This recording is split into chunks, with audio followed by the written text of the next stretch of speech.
Assalamualaikum warahmatullahi wabarakatuh. Alhamdulillah rabbil alamin, wassalatu wassalamu ala sayyidil awwalin sayyidil akhirin sayyidina Muhammad wa ala alihi wa ashabihi wa li baitihi wa zurriyatihi ajma'in. Amma ba'du. Allahumma bika asbahna wa bika amsayna وبك نحيا وبك نموت وإليك النشور. بسم الله الذي لا يضر مع اسمه شيء في الأرض ولا في السماء والسميع العليم. بسم الله الذي لا يضر مع اسمه شيء في الأرض ولا في السماء والسميع العليم. بسم الله الذي لا يضر مع اسمه شيء في الأرض ولا في السماء والسميع العليم. نعوذ بكلمات الله التامات من شر ما خلق. نعوذ بكلمات الله التامات من شر ما خلق. نعوذ بكلمات الله التامات من شر ما خلق. اللهم نسألك خير هذا اليوم خير فيه خير بعده، ونعوذ بك من شر هذا اليوم شر ما فيه شر بعده، إنك أنت علام الغيوب. Amin ya rabbal alamin. Bapak Ibu saudara sahabat yang karena Allah, insyaallah kita masuk ke kajian hikam.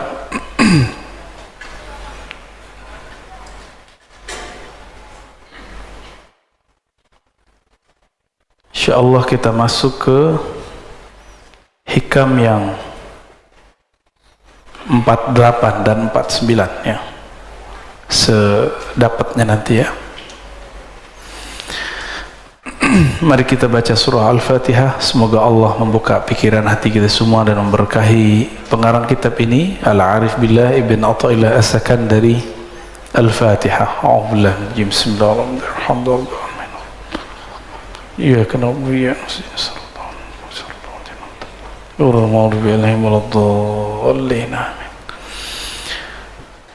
Beliau mengatakan min alamati mautil qalb. Tulisannya jelas ya, min alamati mautil qalb. Yang ini dia, yang saya kasih bintang. Min, di antara alamat, tanda-tanda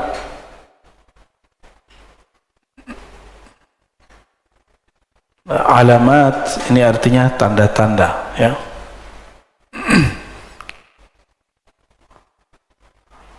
Jadi udah jadi bahasa Indonesia. Kalau dalam bahasa Indonesia alamat tempat, alamat ini nih. Nah, jadi ada dua makna dalam bahasa kita. Alamat dari kata alam. Alam artinya tanda, ya. Di antara tanda-tanda mautil qalb, matinya kalbu. Jadi kalau kita ditanya kapankah kita mengetahui kolbu ini mati, kolbu sudah mulai ada indikasi dia bakal mati. Jawaban beliau ada dua. Yang pertama, adamul huzni, tidak ada huzn. Masih ingat nama kitab La Tahzan? Nih huzn, kata bendanya huzn. Tidak ada rasa sedih ala ma fataka minal muwafaqat, terhadap taat yang engkau luput mengerjakannya. Ala ma fataka, terhadap yang telah luput darimu minal muwafaqat, daripada ketaatan ya. Muwafaqat artinya ketaatan. Kita enggak tahajud atau enggak sempat witir, tapi enggak ada perasaan sedih, bukan putus asa, sedih ya. Berarti kolbunya ada indikasi mati. Mati separuh lah ya, mati seperempat lah. Ini mulai hati-hati. Apalagi yang disebut muwafaqat. Tahajud itu taatnya badan, taat nafsiyah namanya. Muwafaqat ya, ada yang di badan, ada yang di akal. Kajian-kajian yang bermutu, kuliah-kuliah yang bermanfaat, itu amal juga, taat juga, tapi taat akliyah. kita tidak mengikuti kajian-kajian bermutu, kuliah-kuliah yang bermanfaat, dan tidak merasa menyesal, nggak merasa sedih, berarti akalnya mati, gitu ya. Malam tadi witir nggak? Witir itu kalau di thariqat saya wajib, bukan fardu, wajib. Jadi saya membedakan fardu dengan wajib. Fardu 5 waktu. Kenapa disebut wajib? Karena Nabi SAW idza tarakahu qadah. Nabi jika meninggalkannya, Nabi mengqadanya, dan mengqadanya lebih serius daripada salat-salat yang lain. Kalau salat yang lain itu masih ada opsi-opsi dari beliau. Dan wajib ini juga bisa diartikan sesuatu yang didisiplinkan. Jadi Nabi menqadha amal-amal sunnah yang sudah dibiasakan. Zikir pagi petang ketinggalan sama kita, diqadha enggak? Nah, zikir pagi petang ini sebenarnya ada tipsnya kalau kita lagi sibuk. Zikir pagi petang itu yang inti adalah subhanallah, alhamdulillah, la ilaha illallah, Allahu akbar, la haula wala quwata illa billah, salawat 100, semuanya 100. Antum lagi sibuk 10-10, sibuk juga, yaudah satu napas deh baca 7 kali ya, subhanallah, alhamdulillah, la ilaha illallah. Yang penting ada zikirnya pagi sore, pagi sore, pagi sore. Tapi kita sesibuk apa sih? Kayaknya punya kesibukan apa gitu? Adakah sesuatu yang lebih menyibukkan dari Allah Subhanahu wa ta'ala? Apakah ada sesuatu yang lebih besar daripada Allah Subhanahu wa ta'ala? Saya capek, saya nggak sempat witir. Ya salah ya. Bisa capek-capek untuk dunia tapi tidak mau berlelah payah untuk akhirat. Wajar kalau nanti di akhirat jadi miskin, karena di dunia tidak mau kerja keras untuk akhirat. Orang yang malas-malas waktu mudanya, tuanya gimana? Ya kismin, susah nanti, menyusahkan orang dia nanti. Orang-orang yang tidak belajar di masa mudanya, tuanya dia juga nyusahin orang alim. Tapi orang alim ini senang disusahin ya. Seperti orang tua senang kalau anaknya manja, selama dia masih sanggup. Tapi apakah itu berlanjut terus? Maka wajar Al-Quran itu nggak bicara ibtaghi minad dunya, ibtaghi dunya, enggak, cari dunia, enggak ada ayatnya. Yang ada cuma ibtaghi fima atakallahu daral akhirah. Yang kamu cari akhirat, yang kamu berlelah bersusah payah itu akhirat. Maka temukanlah akhirat kita di dalam pekerjaan. Saya sering menyebutkan, Bapak Ibu, temukan akhirat di dalamnya. Ada akhirat di dalam kerja kita. Tahmu di dunia, jangan kamu lupa nasib. Nasib bahasa Arab artinya jatah. Al-Quran cuma mengatakan jangan lupa, bukan berarti 50-50. Ini banyak juga ustadz nih nggak ngerti bahasa Arab, coba-coba nafsir. Ini dalil 50% akhirat, 50% dunia. Itu mentafsir dengan hawa nafsu. Dalam Al-Quran, siapa yang mentafsir birra'yihi falyatabawwa maq'adahu minan nar, yang mentafsir sesuai dengan ra'yunya, hawa nafsunya, maka siap-siap tempat duduknya dari neraka ya, dari api. Hawa nafsu itu bisa hawa nafsu diri, hawa nafsu kelompok. Ini hati-hati nih. Ini hari tanggal berapa?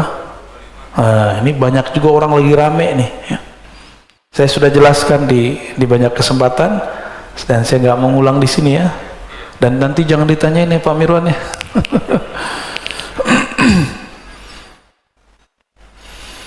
Dan yang kedua, tadi yang pertama ini dia, yang kedua tarkun nadam, tidak ada meninggalkan nadam. An-nadam artinya penyesalan ala ma fa'altahu min wujudiz zallat, terhadap yang engkau lakukan dari zallat, seperti zallat, ketergelinciran dalam dosa. Ada perasaan nyesel nggak dengan masa lalu? Kalau ada, berarti kolbunya masih sehat. Ya, semua kita punya masa lalu.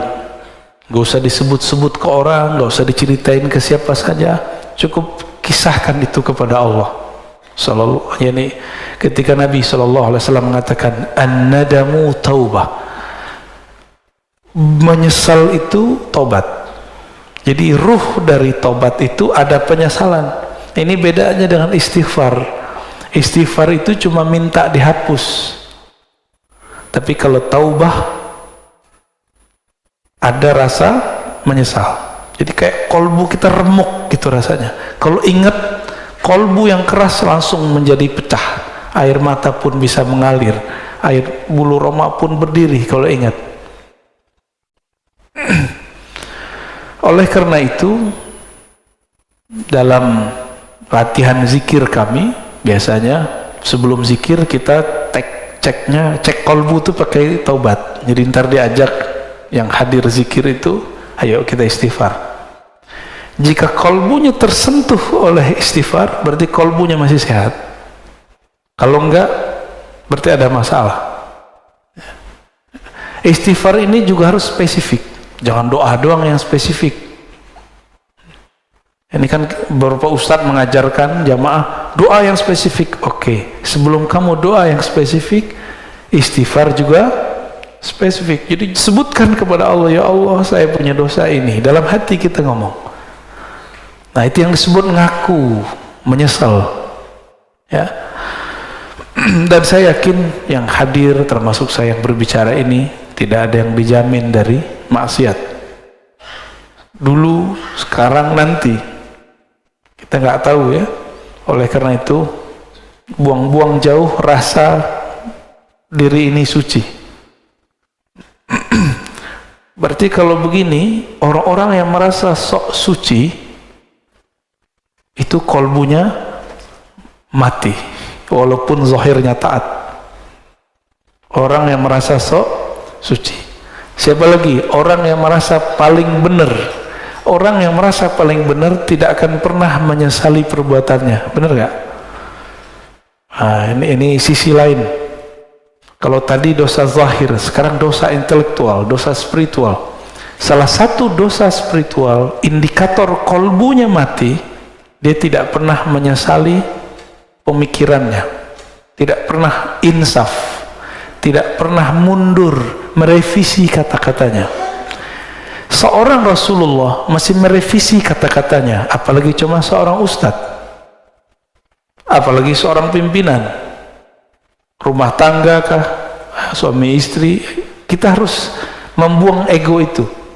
Jangan sok perfeksionis mengatakan saya kalau begini ya begini. Itu namanya keras hati, bukan pendirian. Kalau jelas salah, katakan salah. Oh, berarti saya salah. Kok kolbu susah untuk mundur? Barangkali kita kurang mencahayai kolbu dengan nama Allah Al-Latif. Maka saya menyarankan diri saya sendiri dan antum semua baca nama Allah Ya Latif. Imamuna Abdul Hasan Syazili menganjurkan baca Ya Latif, ya. Ya Latif. Itu 129. Baru ada efeknya. Ya Latif, Ya Latif, Ya Latif. Wahai yang maha lembut, wahai yang maha halus. Mata dipejam, dipanggil Allah dengan hati, dan rasakan kolbu kita akan lama-lama lembut, lembut, lembut, lembut, ya. Nanti antum akan gampang minta maaf. Jadi orang yang susah minta maaf tuh ya latifnya kurang, ya. Ini biasanya nih ibu-ibu ya selalu bener ya, kata bapak-bapak. Tapi saya ketemu kok perempuan yang gampang minta maaf. Tapi kalau kata kawan kita, kelar loh sama perempuan. Tapi itu bukan diskredit perempuan ya. Mungkin perempuan ini terlalu halus. Wallahu a'lam bishawab. Nah, Tapi Allah yang lebih halus, yang maha halus pun menyebut dirinya afuwun, ghafurun, ghafarun. Ghafurun, ghafarun. Allah menyebut dirinya afu, maha pemaaf. Kenapa kita gak pemaaf? Saya heran ada tokoh agama ngomong kalau kita disakiti, kita balas lebih jahat lagi. Kalau ada orang berbuat baik, kita balas lebih baik. Itu setan ngomong begitu. Separuh benar, separuh salah. Kalau ada orang menyakiti, tidak balas menyakiti, itu baru waliullah. Ya, kita dihujat nggak balas menghujat, ente wali. Wali Allah kan la yakhafuna laumata laim. Dia tidak takut cacian orang yang mencaci, karena dia sibuk kolbunya dengan Allah. Mau orang caci maki, mau orang puji, kolbunya sibuk dengan Allah subhanahu wa ta'ala. Ketika ada orang memujinya, dia memulangkannya kepada Allah. Jika ada orang mengkritiknya, mencacinya, maka dia pulangkan ke dirinya. Oh, mungkin aku yang buruk ya Allah, mungkin ini teguran darimu.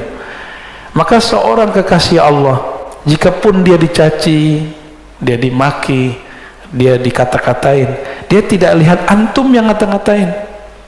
Yang dia lihat mungkin ini teguran dari Allah subhanahu wa ta'ala, atau mungkin ini ujian, saya emosi atau tidak. Ya, gimana? Antum dicaci maki emosi, panas ya? Biasa aja lah ya. Rasulullah sallallahu alaihi wasallam itu makhluk yang paling banyak dicaci. Benar. Oh, di Quran lengkap, majnun, asatirul awwalin, dolla. Macam-macam. Nabi itu gila. Adakah cacian yang lebih tinggi dari gila? Nggak ada, itu paling tinggi udah.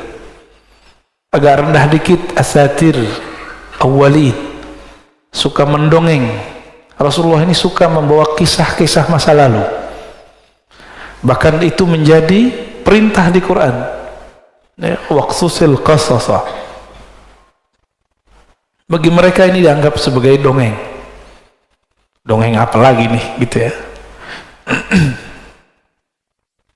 Terus kalimat berikut, la ya'zum az-zanbu 'indaka 'azmatan tasudduka an husnil dhanni billah. Nah, ini beliau lagi ngasih harapannya. La ya'zumu az-zamb, tidaklah dosa itu jadi besar, 'azmatan, benar-benar besar, tasudduka an husnil dhanni billah, jika engkau menghadapkannya dengan husnuzan kepada Allah subhanahu wa ta'ala. Fa inna man arafa rabbahu istasghara fi janbi karamihi zanbah.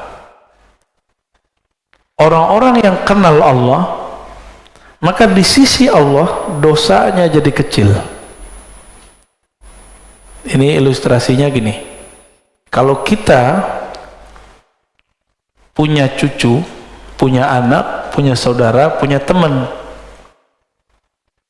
nyenggol di jalan atau jatuhin gelas di rumah, dia tamu kita, tamu teman lama, atau anak sendiri jatuh gelas, digampar nggak?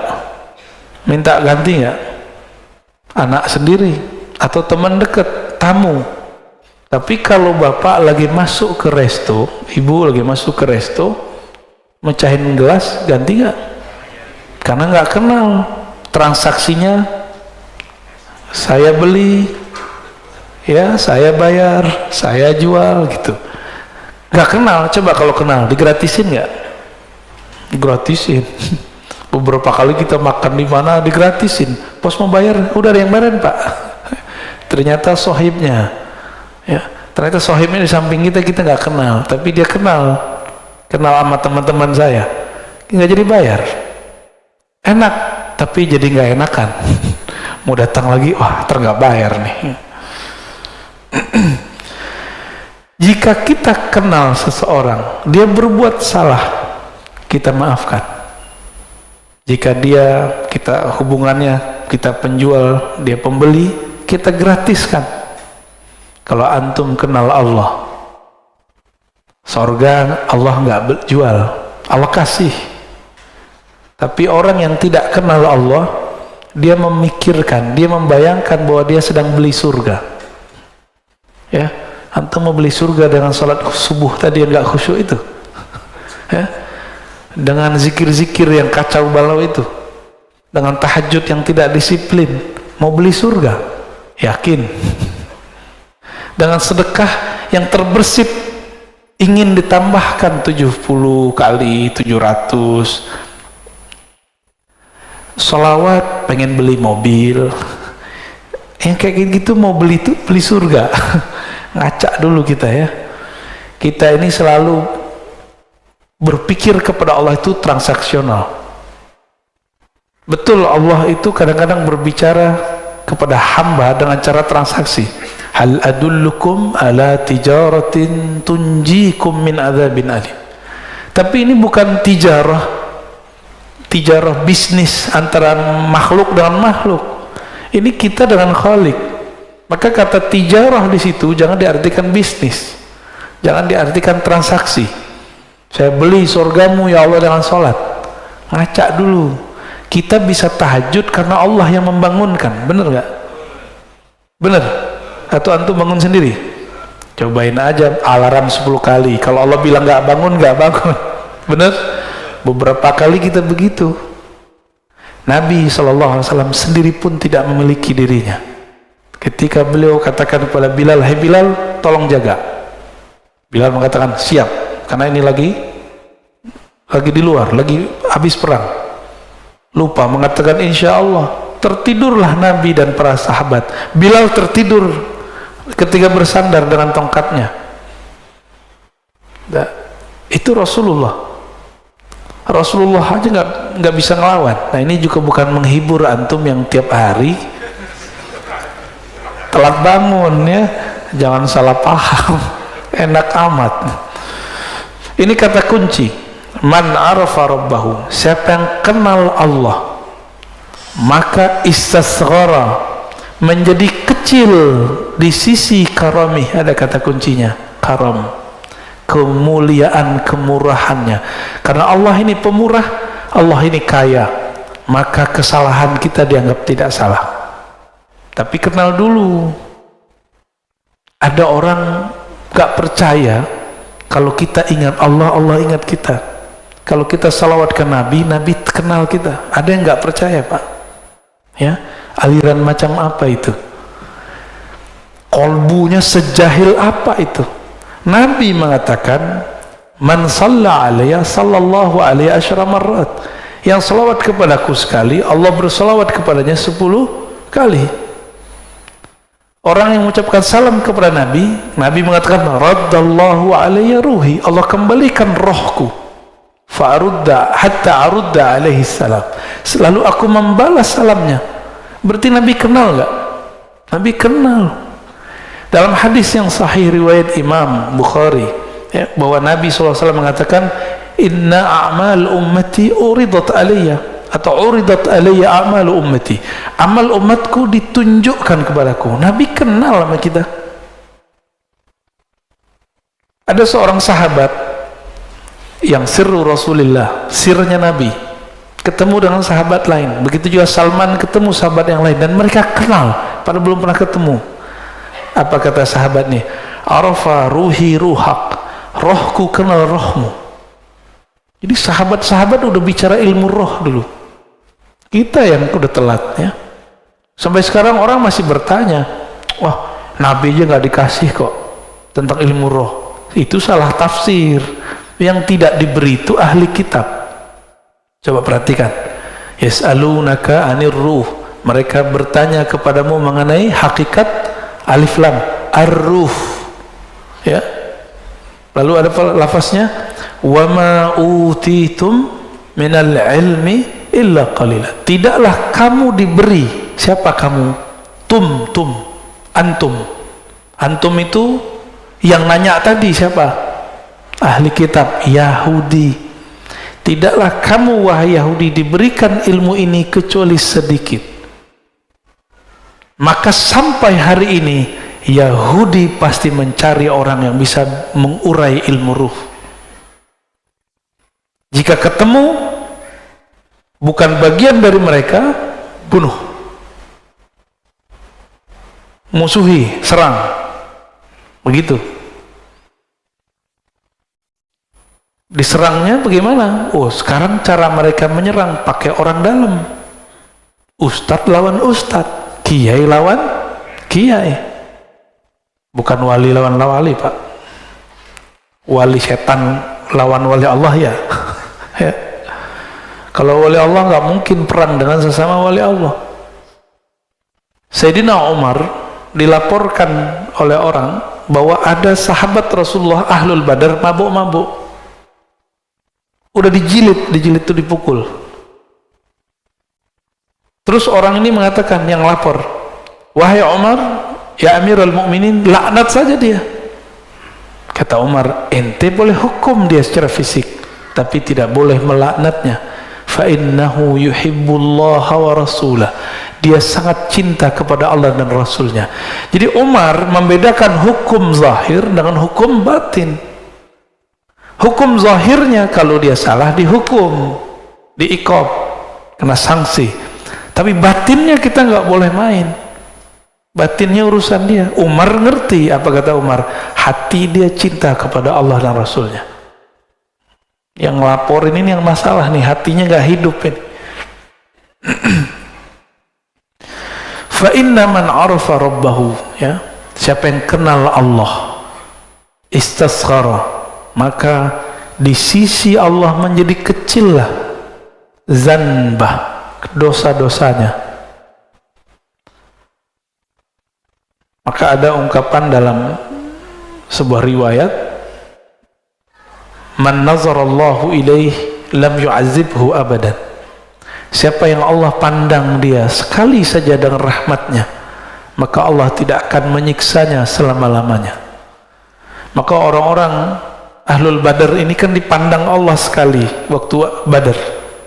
Allah tidak akan pernah menyiksanya. Umar tahu itu, maka Umar tidak berani bermain hukum batin, hukum rohani. Dia cukup main hukum zahir, ya. Itu peminum loh, Pak. Pemaksiatnya zahir, nggak ada urusan sama politik, ya. Sayyidina Umar beda pilihan, beda sikap dengan Ali. Mereka jontok-jontokan, tapi dalam bab kemaslahatan Umar dan Ali sepakat. Suatu kali Umar Ibn Khattab radhiyallahu ta'ala anhu ingin keluar kota, memimpin pasukan langsung. Datang Ali pakai kuda. Apa kata Ali? Ya Amirul Mukminin, jika engkau mati di tengah jalan, lalu siapa yang ngurus Madinah? Ini tanda Sayyidina Ali tidak nafsu jadi khalifah, tidak seperti yang diklaim banyak orang. Ini hadis sahih. Apa kata beliau? Jika kamu nanti perang dan engkau mati di tengah jalan, engkau mati di medan juang, lalu yang ngurus kami siapa? Kami masih butuh engkau, wahai Umar. Kira-kira begitu.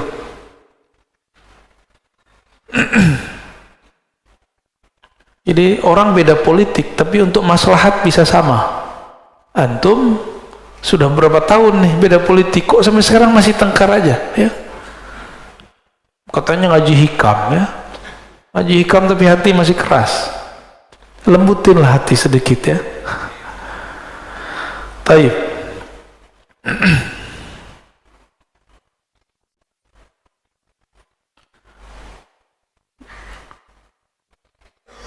Nomor 50, ya.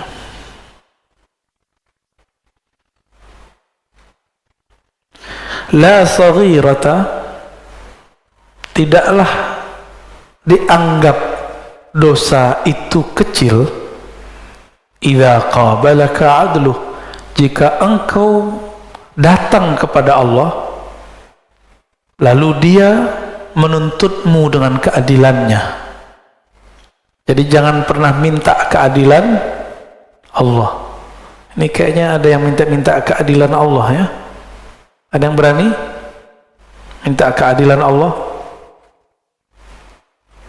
La saghirata, tidak disebut dosa kecil jika Allah menanggapimu dengan keadilannya. Jadi jangan pernah mengatakan Allah nggak adil nih. Jangan pernah ngomong gitu. Kok kita yang kena corona? Kok zaman kita yang kena corona? Gitu. Jangan ngomong gitu ya. Orang yang berbicara seperti itu berarti nggak kenal Allah. Bahwa Allah itu sudah banyak memberi rahmat untuk kita. Allah itu sudah banyak maafin kita loh Pak. Di zaman dulu satu dosa itu langsung diikop. Sekarang udah berapa kali dosa kita lakukan Allah nggak langsung ikop. Maka ini Allah kasih kesempatan supaya tidak mengulang kembali. Kalaupun terulang balik aja lagi ya. Jangan kemudian putus asa. Nggak ada kata putus asa kepada Allah. Ini dia adil. Oleh karena itu Imam Abul Hasan Al-Asy'ari mengatakan, mintalah rahmatnya, jangan engkau pernah minta keadilannya.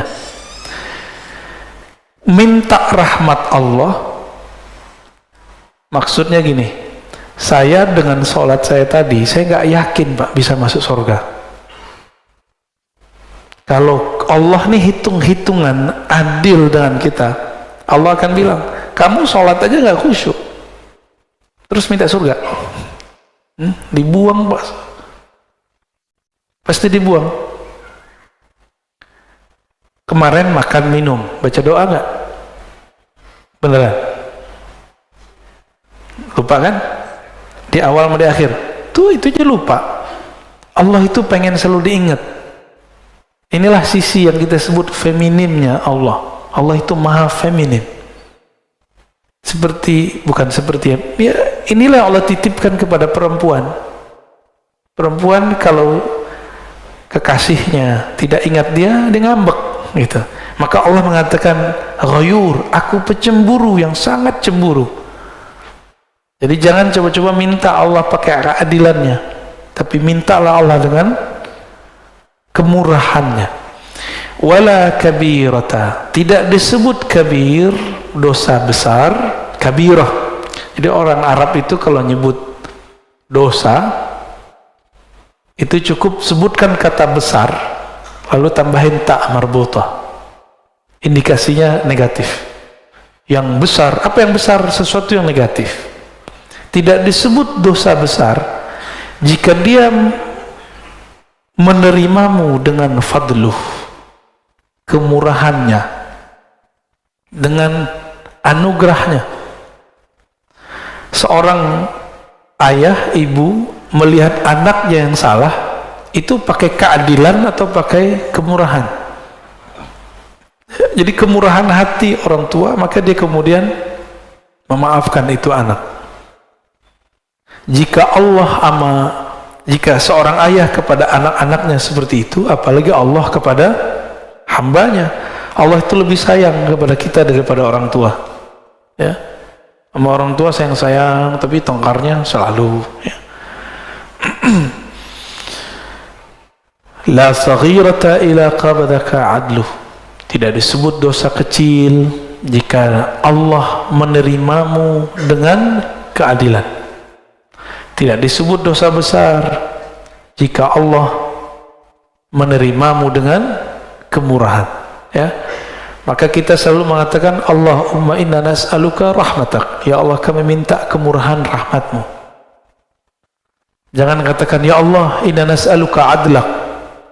Kalau Allah mau mengasih keadilan maka semua manusia berhak disiksa kecuali para nabi. Hanya para nabi lah yang betul-betul adil, dan para wali. Tapi para aulia pun mengatakan kami ini pendosa. Nabi pun mengatakan kami ini pendosa. Seorang nabi mengatakan tidaklah masuk surga seseorang kamu kecuali dengan rahmatnya, bukan dengan keadilannya. Kalau dengan keadilan ditimbang dulu amalnya. Nah ini rahasia sebenarnya. Kalau Allah ingin memasukkan seseorang dalam surga dengan keadilannya, maka Allah akan menimbang dengan detail, dengan rigid. Tapi kalau Allah sudah ingin memasukkan seseorang ke dalam surga, maka orang itu ditimbang, dihisab tidak rigid. Ini yang disebut dalam hadis. Wa yuhasabu, dalam Quran juga ada, wa yuhasabu hisaban yasira. Maka Nabi sampai di ayat itu berdoa, Allahumma hasibna hisaban yasira. Dan di akhirat si hamba dihisab dengan hisab yang yasir, yang ringan, yang mudah. Jadi kalau kita biasanya nih orang-orang lembaga-lembaga yang diakreditasi, petugas akreditasi datang, kalau udah kenalan, teman sesama kuliah nih, jadi rektor gitu ya, atau jadi direktur, gimana? Jadilah tahu sama tahu aja deh, aku tinggal beres, siapin borangnya, udah kita pulang. Langsung dikasih nilai A+, karena sudah kenal. Jadi makanya orang yang memberi akreditasi ini nggak boleh satu, harus lebih dari satu, supaya ketika dia kenal, dia memberikan kemurahannya tanpa objektif. Harus ada juga yang galak-galak dikit gitu ya. Beruntunglah kalau punya lembaga lalu yang melakukan akreditasinya kenal. Ada juga yang lucu, ada seorang kepala sekolah, dia udah ketakutan, akreditasinya belum benar. Tahu tim akrediturnya dulu adalah siswa dia yang sekarang sudah jadi doktor. Ya, cium tangan ketemu, ya beres. Ya, nggak ada masalah Pak, langsung nilainya A. Kenapa? Cukuplah saya bukti bahwa sekolah ini bagus, kata anaknya. Wallahu a'lam bis-shawab.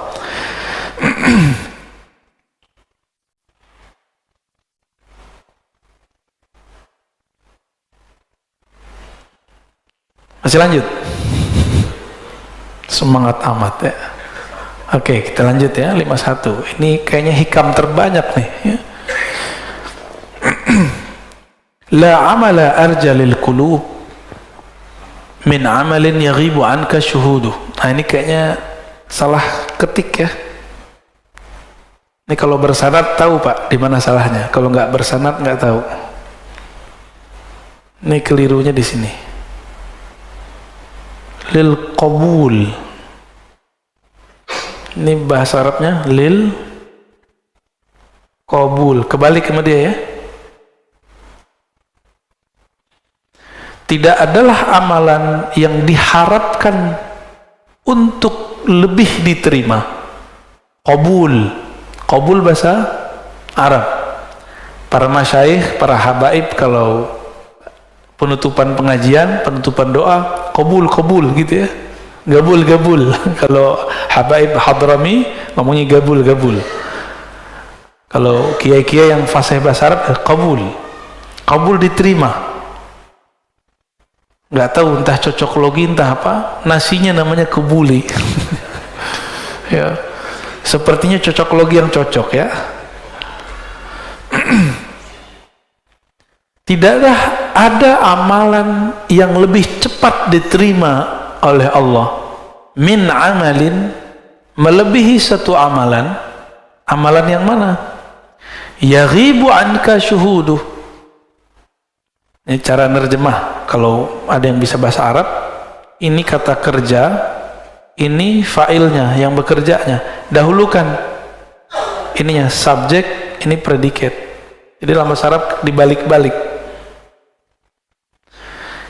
Amalan yang penyaksianmu terhadap amalan itu yaghib, hilang. Maksudnya apa? Kamu sholat tapi tidak merasa dirimulah yang sholat. Kamu sedekah, kamu merasa itu adalah harta dari Allah. Kamu guru sukses mendidik murid, bukan kamu yang merasa dirimu sukses mendidiknya, tapi itu adalah titipan dari Allah, dan Allah lah yang mengupgrade jiwanya.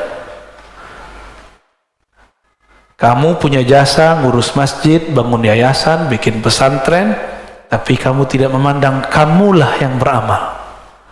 Nah ini pesan juga untuk para pengurus masjid ya, biar nggak makan hati amat ya. Pak Mirwan udah pensiun ya? Waduh. Amal yang paling berat di tengah masyarakat itu ngurusin fasilitas bersama yang kita sebut wakaf lillah.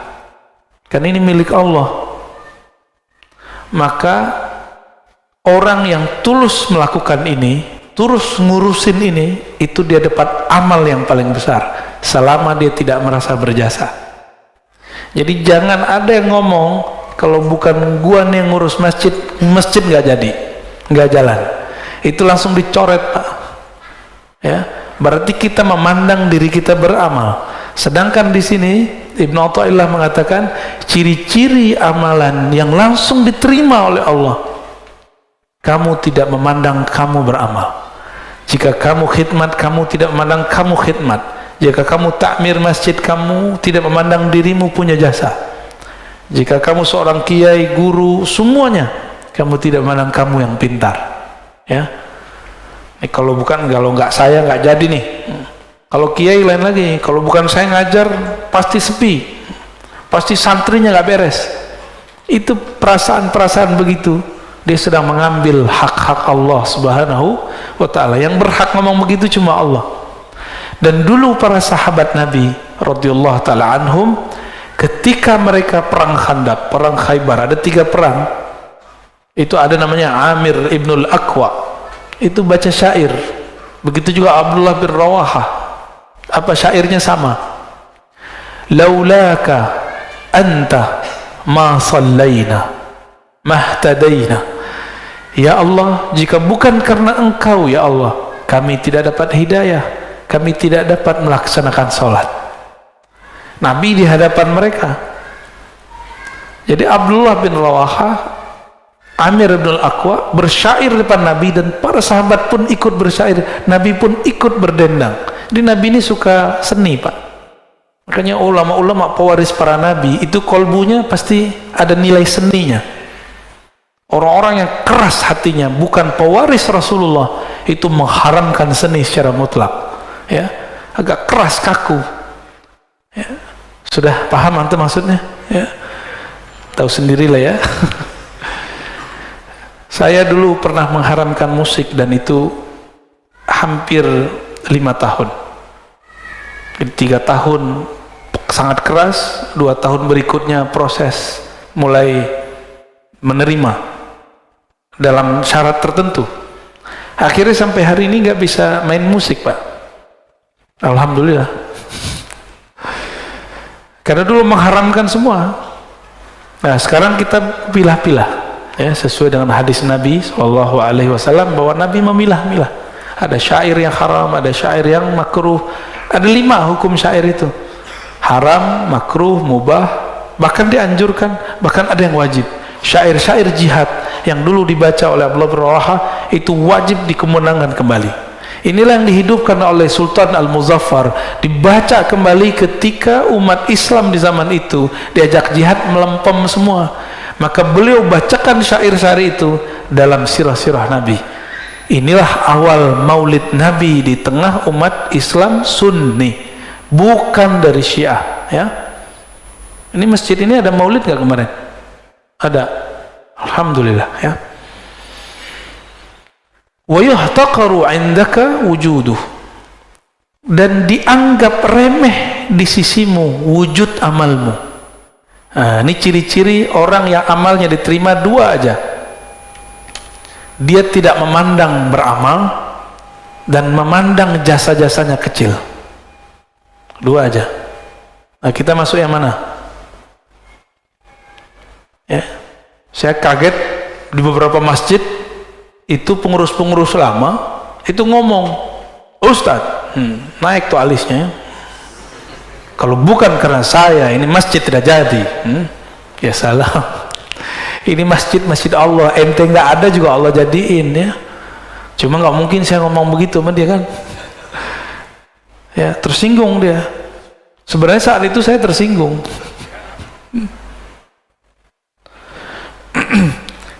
Ini ciri-ciri amal yang qabul, ya, Qabul, amal yang diterima. Jangan dibaca kubul ya, terhilang wawunya. Kubul tempat keluar berak tuh. Ya. Nauzubillah, jangan salah baca ya.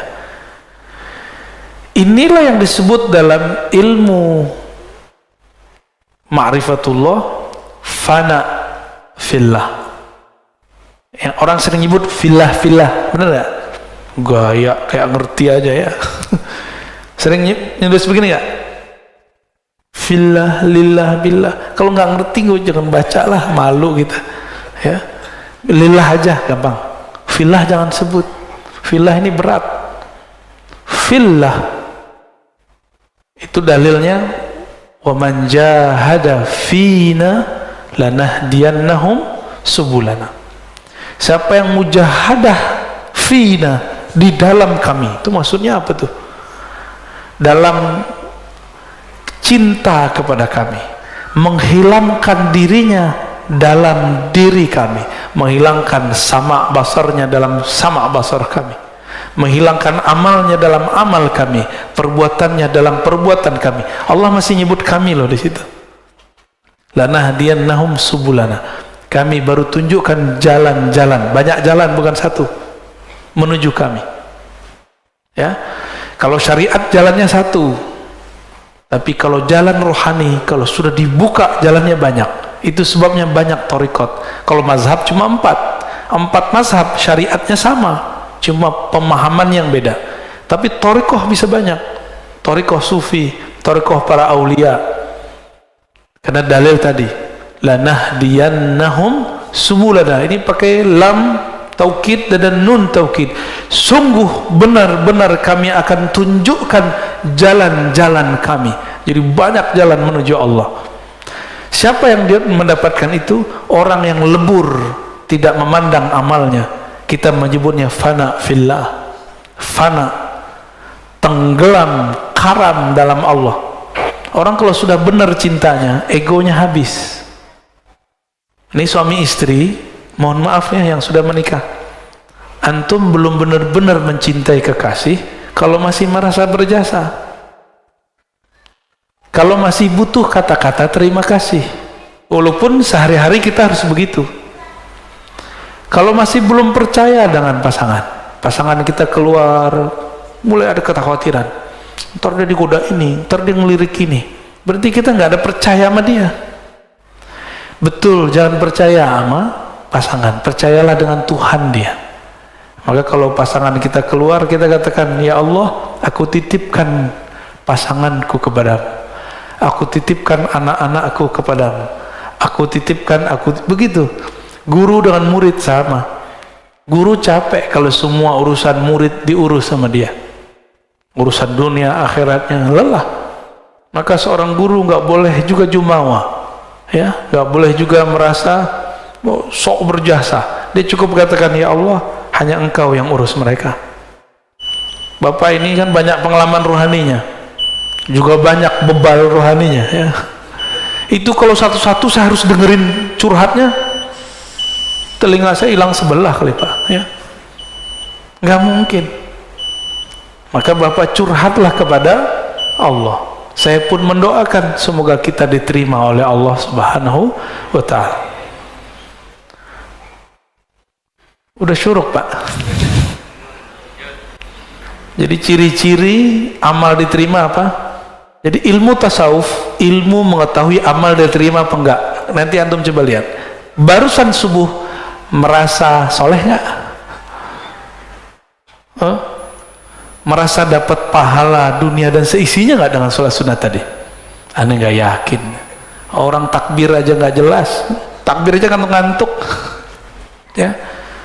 Baru ingatnya pas assalamualaikum, baru ngeh gitu.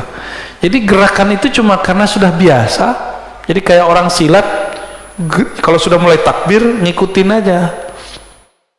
Ya, begitu kita tidak kuat menahan gejolak pikiran itu kemana-mana, tanda bahwa kita ini tidak bisa menguasai diri sendiri. Terus antum menguasai orang lain, ya.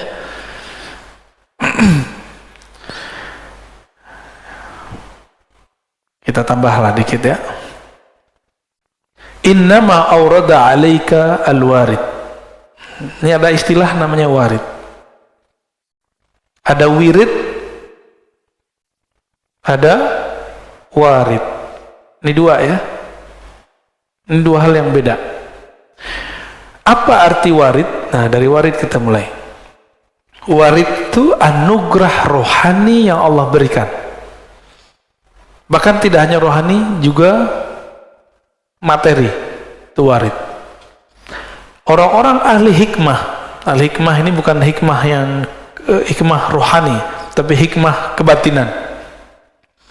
Mereka mencari warid dengan mencari kesaktian. Baca ini, kamu begini. Maka muncullah ada mahabbah Sulaimaniyah, ilmu pelet Sulaiman. Bacanya ayat supaya orang tunduk. Apalagi ada namanya pukulan sakti. Itu dibaca ke tangan, inna batsya rabbika lasyadid. Tembus. Tar tangannya kalau mukul orang kayak Nabi Musa, sekali pukul mati. Antum mau yang begitu? Mau yang begitu? Nanti kalau perang sama Dajjal boleh. Kalau sekarang masa mau temenan sendiri? Oke, nggak segama sama saya, nggak segama kan masih sebangsa, ya, masih senegara, atau masih sesama manusia. Nah, jadi warid itu anugerah, wirid itu amal yang dirutinkan. Apa arti wirid? Nah, warid bisa jadi bukan berarti kesaktiannya, bisa kesaktian, bisa kesejahteraan, tapi itu zahir. Baca Waqiah supaya harta melimpah. Saya mau tanya sama antum, kalau antum gak baca Waqiah, rezeki udah ada belum? Berarti Waqiah untuk apa? Maka sekarang hikmahnya jangan hikmah rendahan. Hikmah itu ada dua, hikmat al-batiniyah, ya, ad-daniyah, hikmah kebatinan yang rendah. Ada hikmah al-bataniyatul ulya, al-a'la, hikmah yang tinggi. Apa hikmah yang tinggi? Saya sadar tanpa saya baca Waqiah pun Allah sudah kasih jatah rezeki. Lalu Waqiah itu untuk apa? Ternyata Waqiah itu diajarkan oleh para ulama dari dulu. Di situ ada ayat-ayat tauhid tentang akhir zaman, tentang surga neraka. Lalu di situ ada tentang tauhid. Ada 4 pertanyaan. Paham di situ, orang akan mengerti hakikat rezekinya. Di situlah baru rezeki terasa lancar. Itu rahasia al-Waqiah, ya. Ya, arti wirid apa arti wirid tadi? Amalan yang sudah dirutinkan, diulang-ulang-ulang, ya. Orang awam berpikir saya beramal lalu saya diberi anugerah, tapi orang yang kenal Allah berpikir anugerah itu turun sehingga saya dapat beramal. Beda. Karena ada anugerah nikmat batin dari Allah, nikmat Islam, iman, ihsan, kita bisa bangun dan kita bisa ngaji pada pagi ini. Benar. Jadi antum bisa bangun pagi ini itu karena 3 nikmat tadi, Islam, iman, ihsan. Kalau nggak ada nikmat ihsan nggak akan tahan, ya. Bangun jam berapa tadi, Pak? Ada yang jam 2, ada jam 3, ya. Yang ini tadi tuh ngantuk-ngantuk gitu. Jam 1 dia bangun tadi tuh. Mau nemenin saya jam 1 dia bangun. Paling jauh nih, Pak. Nggak tahu antum ada yang lebih jauh nggak? Bekasi. Hah? Bekasinya nggak tahu, ujung kali ya. Jadi kita diberikan nikmat. Dengan nikmat itu kita bisa taat. Ini rumus orang arif billah, orang kenal Allah. Tapi kalau orang jahil billah, dia taat, merasa taat, lalu dengan taat itu dia merasa dapat nikmat. Ini kalau saya nggak sholawat nih, masjid nggak rame. Ada yang ngomong gitu nggak? Ini pesantren kalau saya nggak baca Quran nih, nggak ada cahayanya. cahaya itu turun dahulu ke dalam hatimu, baru kamu bisa baca Quran. Jangan dibalik. Karena nur itu jatuh ke dalam kolbumu, barulah kamu bisa bangun di pagi ini, baru bisa kemudian mendengarkan taklim. Kira-kira seperti itu ya. Jadi jangan GR. Nah, maka dikatakan di sini, innama aurada alaikal warid. Allah memberikan warid litakuna bihi alaihi waridan, supaya kamu dengannya warid itu, dengan anugerah itu, alaihi terhadapnya waridan, datang. Ini waridan di sini artinya datang. Warid yang pertama artinya anugerah. Tuh beda, satu jumlah, satu kalimat, lafaznya sama, artinya beda. Nah, kalau nggak bersanad nggak bisa paham. Ya. Inilah nikmat bersanad. Kita bisa memahami sesuatu tanpa perlu keliru ya. Jadi warid yang pertama anugerah rohani. Warid yang kedua, kamu datang kepada Allah SWT. Nah, tadi saya mengatakan apa?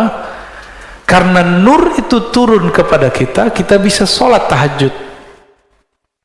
Bukan karena kita tahajud kita dapat nur, gitu ya. Nur apa yang ada di kolbu? Ternyata disebutkan di dalam surat At-Taghabun.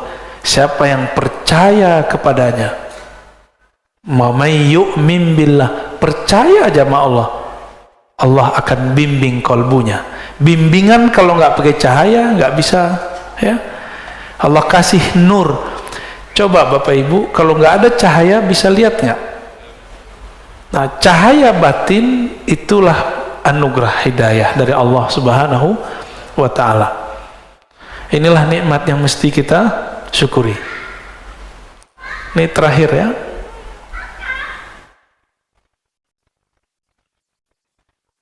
Aurada alaikal warida, dia memberikan kepada kamu warid, liyatasallamaka min yadil aghyar, agar engkau selamat daripada gangguan selainnya, aghyar, waliharriraka min rikil athar, lalu membebaskan kamu, memerdekakan kamu dari penjara tawanan athar, alam semesta.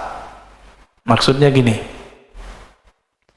Allah itu berikan kamu anugerah rohani supaya tidak bergantung kepada guru, supaya nggak bergantung kepada obat, makanan. Kita tetap berguru, kita tetap minum obat, tapi yang kita minta kepada Allah hidayah. Ketika minum obat, gantungnya ke Allah. Apa yang kita gantungkan? Aku meminta kesembuhan darimu ya Allah.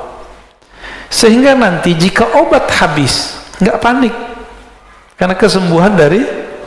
Sehingga jika guru mati, wafat, innalillah wa inna ilaihi rajiun, nggak goyang ya. Maka saya mengajak kepada para guru, para kiai, para mursyid, para murabbi, jangan buat murid-murid itu bergantung kepada kita. Jangan buat murid-murid bergantung kepada sosok kita, tapi buatlah murid terlatih dengan amal-amal, amal fikriyah, amal fikrah, amal qalbiyah, amal qalbu, lalu amal badaniyah, amal badan. Syukur-syukur jika ada amal ruhiyah, ma'rifatullah. Jadi jangan bergantung kepada kiai, kepada guru manusia. Jangankan guru, Rasulullah pun wafat, benar. Rasulullah udah wafat kan? Hanya Nabi Isa, Nabi Khidir, Nabi Ilyas yang masih hidup. Nabi Khalid itu dikubur, dia pesan, Nabi Khalid bin Sinan, ada Nabi Khalid bin Sinan, beliau pesan kepada kaumnya, jika aku dikubur, tolong nanti digali lagi. Setelah kalian gali, aku akan hidup kembali. Jadi Nabi Khalid itu belum mati, Pak. Maka sekarang di alam barzakh, Nabi Khalid itu masih aktif ya.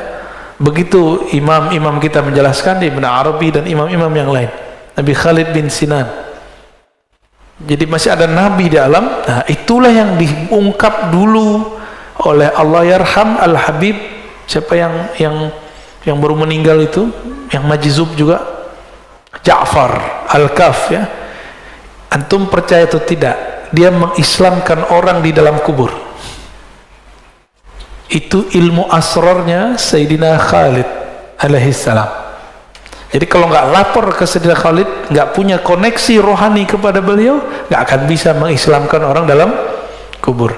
Sulit dibayangkan pakai akal, karena ini bukan wilayah akal, ini wilayah rohani. Jadi jangan usah dipikirin ya. Banyak orang mikirin, akhirnya mereka nggak percaya dengan kajian kita. Apa kata mereka? Belum dengar utuh. Ar-Razi ini mempercayai ada orang gila jadi wali. Ya salam ya. Kapan kita bilang orang gila jadi wali? Pernah nggak antum dengar saya mengatakan orang gila jadi wali? Ada nggak? Jangan-jangan yang bilang dia gila tuh gila ya. Nggak ada, kita pernah mengatakan itu. Kita mengatakan ada kekasih Allah, kolbunya bercahaya dengan cinta Allah, ketutuplah akalnya. Orang-orang melihat dia gila, dia bukanlah gila. Lalu siapa yang tahu dia bukan gila? Sesama wali, sesama kekasih-kekasih Allah atau murid-muridnya wali. Itu udah Allah yang atur memang ya. Habib Ja'far masih ingat gak? Kalau baca Fatihah nggak jelas, Al-Fatihah itu orang kalau nggak ngerti Pak. Ya masa walinya aswaja begini nih ya. Nah, kira-kira begitu. Jadi semua yang kita lihat zahirnya belum tentu seperti yang terlihat. Banyak kok yang kelihatan baik, batinnya rusak. Banyak yang kelihatannya rusak, ternyata batinnya bagus. Mulailah semenjak hari ini, pagi ini, malah tihsir rahasia di kolbu ini memandang orang dengan kebaikan ya. Untuk ada intel di sekitar kita, itu kita baik-baik aja sama mereka ya. Mereka kan intel itu manusia juga ya. Kalau kita baik, terus kolbunya kayak ke bawah. Insya Allah. Intel yang bahaya itu intel setan ya. Kalau intel dunia mah ya masih gampang Pak. Intel setan nggak bisa berubah-ubah, kerjanya ngadu domba. Nanti dia bawa, setan tuh tubuh manusia, nanti datang ke ustadz apa, diceritakan yang bukan kita, tapi si ustadz tuh nanti benci kepada kita. Berhasil lah, menjawablah ini dua ustadz, tengkarlah umat pusing. Seneng nggak setan? Antum mau kami begitu? Jadi jangan adu-adu kita ya. Nggak mau kan jadi intel setan? Oke. Baik Bapak Ibu yang melakukan Allah, sahabat-sahabat semua, di pagi yang penuh berkah ini, di hari yang mungkin ada saudara kita yang sedang merayakan hari mereka, kita tidak usah ribut di situ ya. Kita ributkan apakah kolbu ini kenal Allah. Siapa yang kenal Allah, fakullu yaumin 'id. Setiap pagi rasanya hari raya ya. Tidak perlu nunggu Idul Fitr dan Idul Adha.